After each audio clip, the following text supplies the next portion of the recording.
Bienvenue. Bienvenue.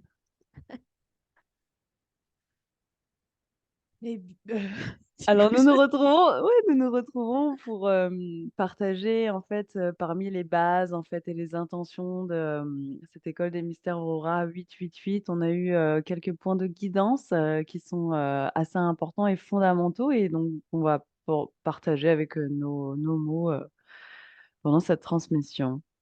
oui, en fait, on a, offert la masterclass, divine pour, qu'on puisse aligner, nos âmes et magnétiser des personnes de notre famille d'âme. Voilà, et donc on a fait l'expérience aussi de, tout ce flot, de personnes, d'abord pour ce le premier sujet, c'est, formuler la demande. Voilà, comment on demande quelque chose, enfin voilà, nos intentions. Comme on se disait, tout part de là. Moi, j'ai posé la masterclass dans le sens, c'est offert.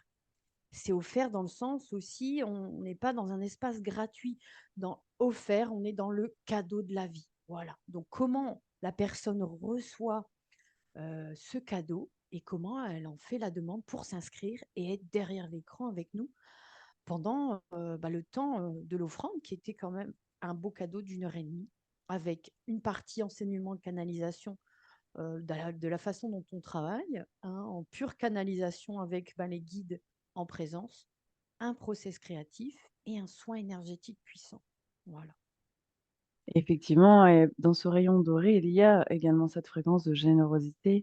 Après, ce qui est la part de responsabilité de chacun, c'est, cette demande à partir du cœur et de s'installer dans un état de réceptivité, où effectivement, on n'est pas dans aller prendre, parce qu'on ressent un vide qui ne peut être comblé à l'intérieur. Ça c'est notre partie, c'est notre structure d'ego et c'est aussi lié à cette illusion de la séparation, d'être séparé de la source. Mais au contraire, il y a cette, quête, cette honnêteté avec soi-même et cette sincérité de vraiment vouloir retrouver cette intelligence de notre cœur. Et en fait, quand on veut vraiment retrouver, en fait, cette lucidité, cette vérité intérieure, donc on est en quête de clarté parce que ce qui nous rejoint, Hélène et moi, c'est la sincérité de notre quête de clarté dans cette vie, dans beaucoup d'autres. Qui Mm. nous a, fait être à ce point dévoués et à ce point, de vouloir être dans ce service divin, des cœurs prêts à retrouver cette retrouvaille avec leur source une et pouvoir déployer tout ce que la source souhaite créer à travers nous parce que c'est l'objectif, c'est là où on veut aller. Donc là, c'est important pour nous aujourd'hui de reposer ces fondamentaux et ces bases. Ouais, et puis dans cet esprit de clarté, là déjà, ce qui me vient, ce que j'ai envie de partager, c'est que pour avoir cet esprit de clarté, il faut être dans un espace, enfin, il faut, on est invité à être dans un espace de calice, de réceptivité et goûter à cette sensation aussi de vacuité, de ce vide.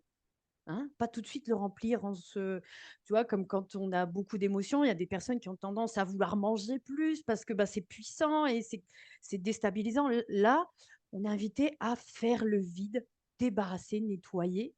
Mais une fois que c'est débarrassé, nettoyé, c'est de rester quand même dans cet espace d'accueil, de clarté pour recevoir. Voilà, Oui et ça fait partie des très grands défis humains collectifs puisqu'on nous a pas enseigné ça et depuis des générations, c'est pas du tout, ce qu'on nous montre, culturellement, parlant, à toutes les époques. Donc effectivement, il y a ce fait de retrouver, en fait, cette intention, émerveillée de cette part innocente de notre, étincelle originelle, d'arriver à retrouver, en fait, de s'autoriser à nouveau à être, dans ce cœur d'enfant, dans ce cœur d'artiste où nous pouvons rebrancher, le centre de notre cœur parce que c'est de ça qu'il s'agit et beaucoup d'entre nous, nous n'avons plus accès, mmh. à notre centre du cœur, nous n'avons plus, accès et c'est OK et on va partir de où sont nos pieds, dans le sens où on va se détendre avec à quel point on a oublié, en fait, de se reconnecter avec gratitude, avec,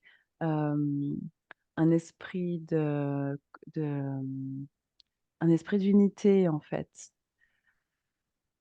Parce qu'on ne peut avoir envie, comme un animal sauvage, de prendre quelque chose à quelqu'un d'autre que quand on a l'impression qu'on est séparés, en fait. Et comme nous faisons tous partie de cet écosystème, eh bien, l'école des mystères, Aurora 888 a été créée pour ça. Nous enseignons aussi et nous pouvons nous entraîner dans ce temple, dans ce sanctuaire Aurora, à retrouver, en fait, cet espace naturel de réceptivité au-delà du brouhaha intérieur, d'où l'importance, en fait, et ce focus que nous avons aussi dans cette école, de clarté, de clarification permanente quotidienne, que chacun va pratiquer aussi dans son quotidien d'humain, de façon quand même assez régulière, intensive, Ouais. tellement collectivement on est trop encombré par autre chose qui n'ont rien à faire là, Ben, qui n'ont rien à rien voir que avec notre nature propre, quoi, ouais, le notre marketing, nature enfin, lumineuse. la société de consommation dans laquelle on vit, on est assailli. Donc, Oui, quand on commence à rentrer dans cet espace de clarté, justement, plus rien ne peut infuser justement toute cette pollution humaine au final. Et dans ce que tu viens juste de partager, il y a aussi une fois que l'espace est clair, et ben, on est à l'écoute de nos propres besoins. C'est-à-dire que je te prends l'exemple d'une cueillette florale. Tu as envie de te faire une infusion de menthe poivrée ou d'aquilée, enfin bref, quelque chose qui t'appelle. C'est en abondance. Moi, j'en ai à tout un terrain, un hectare complet. Et ben, la folie, c'est de se dire, waouh, je vais tout prendre. Ben non, je vais prendre juste que ce que moi, je vais consommer et ce que j'ai besoin. Heu et peut-être un peu plus pour faire plaisir mais voilà, je mesure quand même, ce besoin pour pas non plus, bah, dévaliser la terre-mère, l'honorer et puis aussi on est aussi dans, ouais, c'est pas prendre, comme si je t'arrache quelque chose, je l'honore, je rentre en dialogue avec la plante avant de l'accueillir. Il y a aussi des choses, bah, dans un respect mutuel. C'est un échange, un 8 c'est un oui. échange parce que quand on prend, bah, il y a pas d'équilibre, hein, ce que tu expliquais, hein. Tu repars, bah, il y en a un qui repart les mains vides, quoi. C'est ça. Ce qui est intéressant, c'est que dans, mon parcours d'enseignante de Kundalini Yoga, nous sommes formés au fait que, quelqu'un qui vient à un cours, il doit y avoir un échange d'énergie, peu importe si c'est en monnaie ou si c'est, sous une autre forme, un cadeau physique, parce que, les yogis enseignaient que quand on arrive les mains vides, on repart les mains vides. En fait, c'est dans notre attitude intérieure. On ne peut pas recevoir pleinement une transmission si on est en mode prendre et qu'on est en mode on est déjà encombré et saturé de trop de choses qui ne sont pas nous et nous ne sommes pas disponibles, en fait, à pouvoir recevoir quoi que ce soit et encore moins l'amour divin de notre source une, parce que là, il faut se re-entraîner. Donc c'est pour ça, en fait, que le cœur de notre métier avec Hélène, est cette compassion et qu'on travaille tellement avec ce séraphin dragon d'or de la compassion, Karuna, parce que c'est une fréquence où, en fait, nous, au fur et à mesure, nous allons réunifier toutes ces parties de nous qui avaient été carrément éclatées, disloquées, en fait. Et que nous ramenons ici dans notre centre et que nous rebranchons consciemment à notre étincelle originelle pour retrouver cet état de disponibilité où à nouveau nous pouvons réapprendre le respect mutuel, réapprendre cet équilibre du donner-recevoir et ces divers degrés de maturité émotionnelle, psychique et spirituelle. Ouais. J'ai envie du coup, avec ce que tu viens de partager une expérience aussi, sans, rentrer dans ce processus quand on a cet éclatement comme tu viens d'expliquer. Ça peut être pour diverses raisons. Ça peut être parce que tu as eu des maltraitances, mais ça peut aussi être parce que tu as reçu un choc de vie. Voilà, tel qu'il soit, hein, un burn-out, une dépression postnatale, enfin, que sais-je. En fait, quand tu reçois un choc de vie, ton âme, elle s'éclate. Et rentrer dans bah, le cocon, hein, rentrer dans le cocon de la compassion, c'est une étape nécessaire pour réintégrer tous ces morceaux qui ont éclaté. C'est comme un petit animal qui a été griffé, écorché à vif. Voilà, c'est pour te remettre une nouvelle peau, te reconstituer ton capital vital soutenu.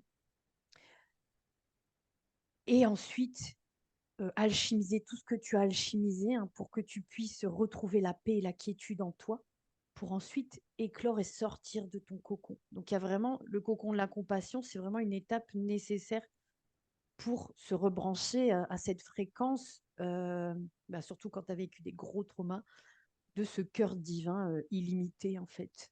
Voilà, donc Oui. merci de nous rappeler ça, en fait, Oui, c'est dans vraiment notre des échange. parts de nous et même si on n'a pas vécu des traumas qui nous paraissent très forts, c'est vrai que c'est ce qu'on partageait aussi, dans le fait que quand on a été enfant sur cette Mmh. planète, on est dépendant d'autres adultes et des Ouais, adultes qui font ce qu'ils peuvent et qui ont eux-mêmes leurs limites et qui peuvent pas répondre à tous les besoins d'un enfant et cetera. Donc de toute façon, même s'il y a pas des gros traumas où on se dit: «Bon, mais il m'est pas arrivé quelque chose de» en fait, forcément, il y a des choses que nous, on n'a pas vécues de façon nourrissante, régénérante et c'est ce qui a créé ces parts de nous-mêmes et qui fait qu'on peut se sentir tiraillé ou qu'à un moment on peut ressentir ce vide ou cette illusion d'être séparé de notre source. Et c'est ça qui est absolument, historique aussi dans ce que, l'époque que nous vivons collectivement nous offre une opportunité exceptionnelle. C'est d'arriver en fait à sentir que les mondes justement se rapprochent, ces mondes de lumière pour, se rappeler que notre étincelle originelle, peu importe toutes ces parts, de nous, que nous nous attelons à rassembler tous ensemble pour une grande fête de retrouvailles. Notre étincelle originelle, elle, elle peut pas être touchée, elle est éternelle, elle est invincible et cette lumière source est vraiment notre repère, notre phare, notre sanctuaire intérieur et on peut y retourner chacun, hem, heu, où là où on est et personne n'a besoin de prendre quoi que ce soit à quelqu'un d'autre pour se rappeler ce qui est déjà à l'intérieur de lui. exactement. La source au cœur de notre cœur. Tout à fait. Merci Valérie Merci à toi. pour ces merveilleuses perles de sagesse. À très bientôt. Au plaisir de vous accueillir.